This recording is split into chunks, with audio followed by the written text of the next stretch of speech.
کہ اللہ تعالیٰ کو یہ بوڑھی نانی نہ بنائے کہ اللہ تعالیٰ بوڑھی نانی ہے، ڈانٹتی ہے لیکن کہتی کچھ نہیں ہے. تو جب نبی پاک صلی اللہ علیہ وسلم سے معاملہ پوچھا گیا تو نبی پاک صلی اللہ علیہ وسلم نے کہا جن کو میں نے اجازت دی ہے وہ بزرگ ہیں. وہی والی بات ہے ڈاکٹر سار صاحب والی بات کہ اللہ تعالیٰ کا تو ہمیں اصل میں اللہ تعالیٰ کا ہمیں تعارف نہیں ہے.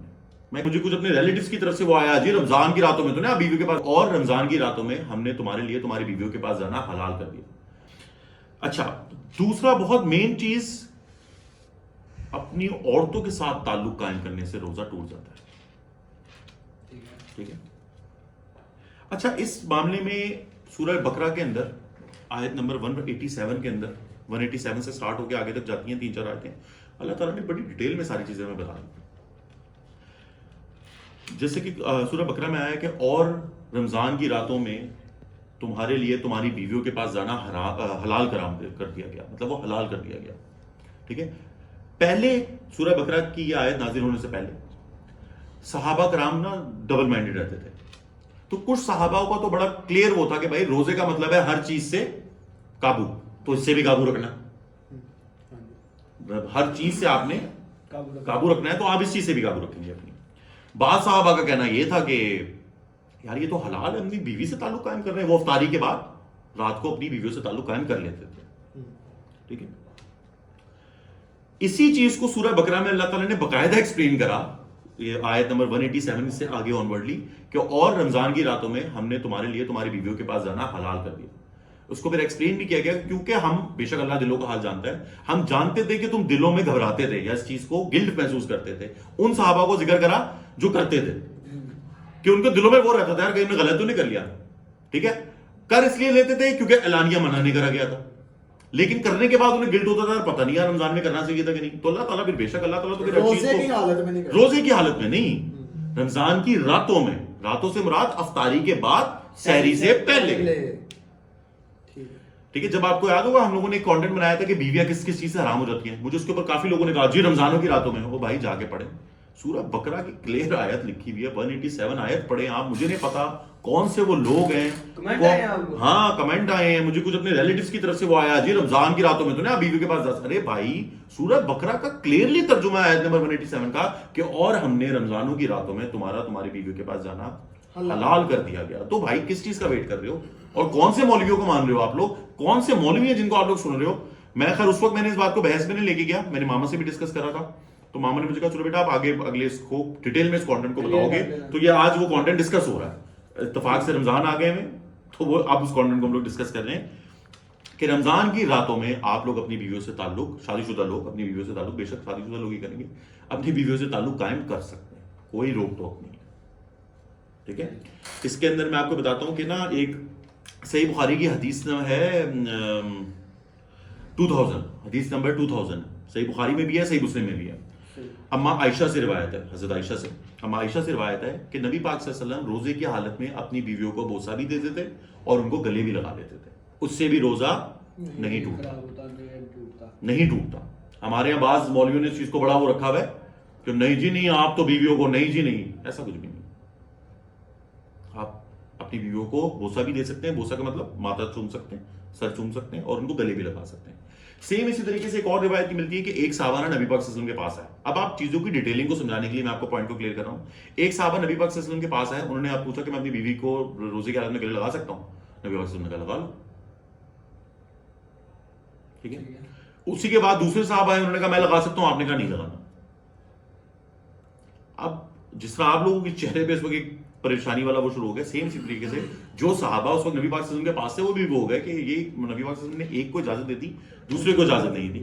تو جب نبی پاک صلی اللہ علیہ وسلم سے معاملہ پوچھا گیا تو نبی پاک صلی اللہ علیہ وسلم نے کہا جن کو میں نے اجازت دی ہے وہ بزرگ ہیں، وہ اپنے اگلے سٹیپ پہ قابو پا لیں گے، وہ تو بزرگ آدمی ہے. ٹھیک ہے. وہ جو ہے وہ جوان تھا. پھر آپ گلے دیکھو، یہ جو میں حدیث آپ کو بتا رہا ہوں نا، حدیث نمبر صحیح بخاری میں 2000، صحیح بخاری میں، صحیح مسلم، وہ کمپلیٹ حدیث یہی ہے کہ نبی پاک صلی اللہ علیہ وسلم اپنی بیویوں کو بوسہ بھی دیتے تھے اور گلے بھی لگا لیتے تھے، لیکن آپ اپنی اور تم سب میں سب سے زیادہ اپنے اوپر قابو پانے والے نبی پاک صلی اللہ علیہ وسلم تھے. مطلب وہ پھر انہیں پتا ہوتا تھا کہ بس اب یہاں تک حد کنٹرول ہے. ٹھیک ہے. تو آپ بوسہ بھی دے سکتے ہیں، گلے بھی لگا سکتے ہیں، until unless you can control yourself. آپ اس سے آگے نہیں جائیں گے. ٹھیک ہے. کیا آپ روزے کی حالت، ٹھیک ہے. لیکن روزے کے بعد، افطاری کے بعد آپ کی بیوی آپ کے لیے بالکل اسی طرح حلال ہے. جیسے یہی سورہ بقرہ کے اندر کہ تمہاری بیویاں تمہارے لباس ہیں، تم ان کے لیے ان کا لباس ہے. کوئی پردہ نہیں، کوئی کچھ نہیں. آپ رمضان افطاری کے بعد اپنی بیوی کے ساتھ تعلق قائم کر سکتے ہیں، اس میں کوئی پرابلم نہیں.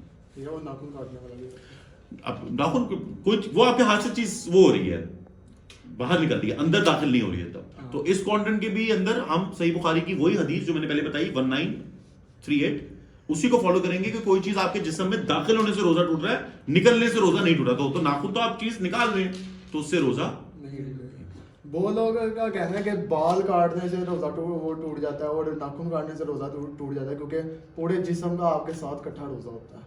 کیا یہ بات صحیح ہے؟ میں نے آپ کو بتا رہا ہوں نا، دیکھیں دو مین کانٹینٹ تھے جو ہیں جن سے روزہ ٹوٹتا ہے، وہ تو میں نے آپ کو بتا دیے ہیں کہ وہ یہی دو مین کانٹینٹ ہے کہ کوئی چیز آپ کے جسم میں داخل ہونے سے، ہاں جی آپ کے جسم میں کوئی چیز داخل ہونے سے، اور دوسرا اپنی بیویوں سے روزے کے حالت میں تعلق قائم کرنے سے روزہ ٹوٹتا ہے. اس کے علاوہ باقی ساری چیزیں بنائی ہوئی ہیں، یہ بابوں کی کہانیاں بنائی ہوئی ہیں، یہ کتابوں کی کہانیاں یہ نہیں ہیں.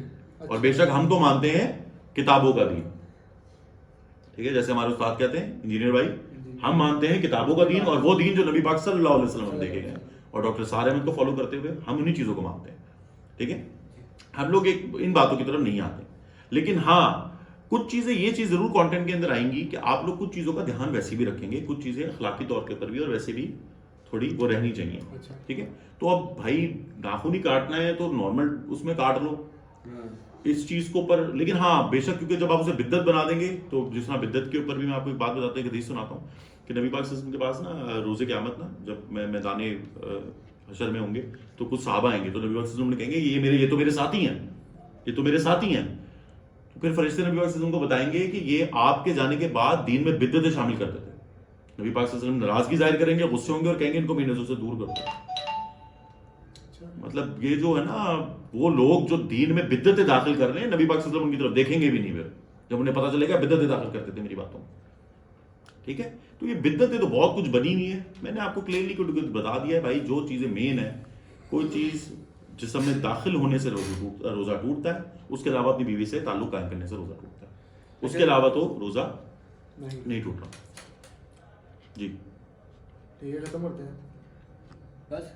نہیں اچھا ایک اور چیز تھی کہ وہ روزے میں رمضان میں نمازوں کی فضیلت بڑھ جاتی ہے، فرض نمازوں کی ہو جاتی ہے وہ 40 سم تھنگ.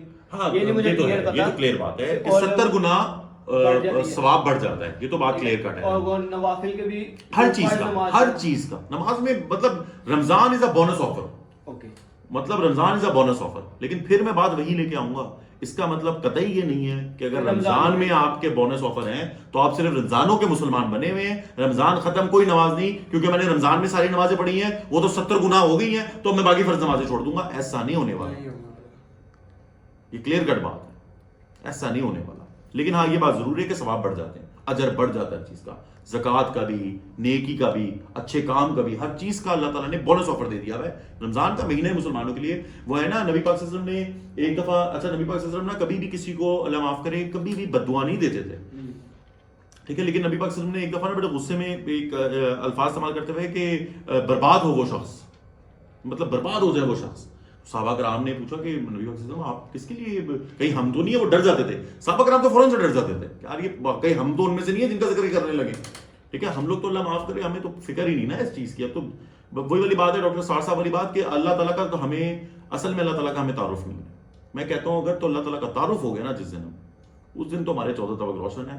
جس انسان کو اللہ تعالیٰ کا تعارف ہو گیا نا وہ انسان اس وقت تک سکون میں نہیں بیٹھ سکتا جب تک میدان حشر میں یا جب تک آخرت کے دن اس کے ہاتھ میں اس کا نامہ اعمال نہیں آ جاتا کہ آپ پاس ہو. وہ انسان پریشان ہی رہے گا جس انسان کو اللہ کا تعارف ہو گیا. اور ہم لوگ اللہ معاف کرے ہمیں اللہ کا تعارف نہیں، ہم تو زندگی ایسے گزار رہے ہیں کوئی فرق نہیں پڑتا، کوئی کچھ نہیں. بھائی بہت بری ہونی ہے، میں آپ کو بتا رہا ہوں. میں نے وہی والی بات ہے جو میں نے لاسٹ ٹائم بھی کی تھی کہ اللہ تعالیٰ کو یہ بوڑھی نانی نہ بنائے کہ اللہ تعالیٰ بوڑھی نانی ہے، ڈانٹتی ہے لیکن کہتی کچھ نہیں ہے. اللہ تعالیٰ نے جب پکڑنا ہے اللہ تعالیٰ نے کسی کو نہیں چھوڑنا. میں آپ کو بتا دوں ہم لوگ اللہ تعالیٰ بے شک غفور رحیم ہے، رحمان ہے، کریم ہے، لیکن اللہ تعالیٰ رحمان اللہ والوں کے لیے، ان لوگوں کے لیے نہیں ہے جو جنہوں نے اللہ کے بات ہی نہیں مانی کبھی بھی. ان کو تو پھر اللہ تعالیٰ پکڑیں گے نا. تو ان چیزوں کو بھائی بڑا دھیان رکھتے ہوئے، ان چیزوں کو بہت فالو کرتے ہوئے، ہمیشہ کی طرح جس طرح میں آپ کو کہتا ہوں کہ نماز نہیں چھوڑنی ہے، کوئی بھی چیز نہیں چھوڑنا ہے، ہر چیز کو فالو کرنا ہے. آپ لوگوں نے اس غلطی میں بالکل بھی نہ رہے گا کہ جی رمضان میں ہم نے بڑا عبادت کر لیا اب تو زندگی جیسے گزارنی ہے. گزارو. ٹھیک ہے, تو اس چیز کو جس طریقے سے ابھی ہم کیا لاسٹ بات کر رہے تھے, اچھا یہی بیویوں سے تعلق ہے, اس کے اوپر میں آپ کو بتا رہا تھا کہ اس میں ایک اور چیز آپ کو کلیئر کر دیتا ہوں. یہ بھی اس بات سے پھر بات نکلی تھی کہ اگر تو آپ اپنی بیوی سے تعلق قائم کرتے ہیں اور آپ نے غسل نہیں کرا ہوا تو آپ سحری نہیں کر سکتے. ایسا بھی کچھ نہیں ہے, ایسا بھی کچھ نہیں ہے. اگر آپ نے اپنی بیوی کے ساتھ تعلق قائم کرا ہوا ہے, سحری کا وقت ہو گیا ہے, آپ نے غسل نہیں کرا ہوا, آپ سحری کریں, روزہ رکھیں, کوئی پرابلم نہیں ہے. لیکن ہاں, نماز ادا کرنے کے لیے آپ کو پاک ہونا ہے. تو فجر کی اذان ہو گئی ہے, ہاں اب آپ اٹھیں, جا کے غسل کریں, غسل کر کے آئیں, فجر کی نماز ادا کریں. یہ بات بھی کلیئر کر اپنے دماغ میں بٹھا لیں. یہ بات بالکل بھی نہیں ہے کہ آپ سحری نہیں کر سکتے جی, آپ تو نے تو اپنی بیوی سے تعلق قائم کرا ہوا ہے, آپ نے غسل آنا, آپ ناپاک ہیں, وہی والی بات ہے. ناپاک ورڈ نہیں یوز کرا کرو بھائی, بالکل بھی ناپاکی نہیں ہے. آپ اپنی بیوی سے تعلق قائم کر کے آ رہے ہیں, ٹھیک ہے, کوئی ناپاکی نہیں ہے وہ, ٹھیک ہے. ہاں, نماز قائم کرنے کے لیے آپ کو پھر غسل جنابت کرنا ضروری ہے, کیونکہ آپ جنابت اتاریں گے اپنی. تو لیکن سحری کر سکتے ہیں, روزہ بھی رکھ سکتے ہیں, نیت کر لیا آپ نے, ٹھیک ہے. اب اذانیں شروع ہو گئی, اب آپ کو پتا ہے میں نے نماز پڑھنی ہے, اب آپ آگیں گے, غسل کریں گے, مسجد جا کے نماز ادا کریں گے, کوئی پرابلم نہیں ہے, ٹھیک ہے. تو یہ بات تو کلیئر کٹ ہے. نمازوں کی جہاں تک بات ہے کہ نمازوں کا وہی والی بات ہے کہ نمازوں کے لیے آپ کو پاک ہونا ضروری ہے. تو نماز کے لیے آپ تو پاک ہوں گے ہی ہوں گے 110%. نماز کے لیے تو آپ نے پاک ہونا ہوگا. باقی ایسا کوئی بھی وہ کانٹینٹ نہیں ہے, کوئی بھی اس طریقے کی آپ کو باتیں نہیں, آپ اس چیز کو فالو کریں گے. باقی پڑھیں, جس طرح میں ہمیشہ کہتا ہوں, خود پڑھیں. آپ کی بیویوں کے ساتھ آپ تعلق قائم کرنے کے بعد بھی آرام سے روزہ رکھ سکتے ہیں. لیکن ہاں, روزے کی حالت میں آپ اپنی بیویوں کے پاس نہیں جا سکتے, روزہ ٹوٹ جائے گا.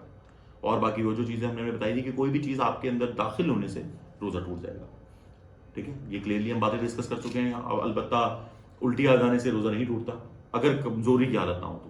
اچھا, میں اس میں ایک اور چیز تھوڑا سا ایڈ کرتا ہوں, اس کو تھوڑا سا ایک میرے مائنڈ میں بات آئی ہے نا.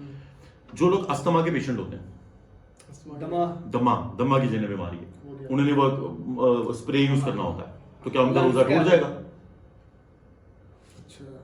اب سوچنے کی بات تو ہے نا, کیونکہ وہ تو چیز داخل ہو رہی ہے, تو کیا روزہ ٹوٹ جائے گا؟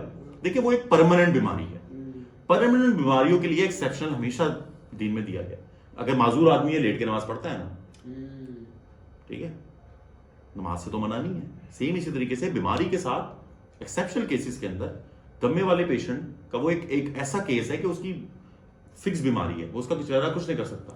یا تو پھر میرا ماننا پرسنلی طور کے اوپر یہ ہے کہ جتنے بھی بڑے بڑے علماء اور مفتی ہیں وہ آگے جی یہ فتویٰ لگا دیں کہ جی دمے کی بیماری والوں کے روزے معاف, آگے فتویٰ لگا دیں, ہم مان لیتے ہیں. اور اگر آپ یہ فتویٰ نہیں دے سکتے تو آپ پھر اس بیچارے بیمار شخص کو یہ نہ کہیں کہ تمہارا روزہ نہیں ہوتا, اسے پھر اس کا روزہ رکھنا.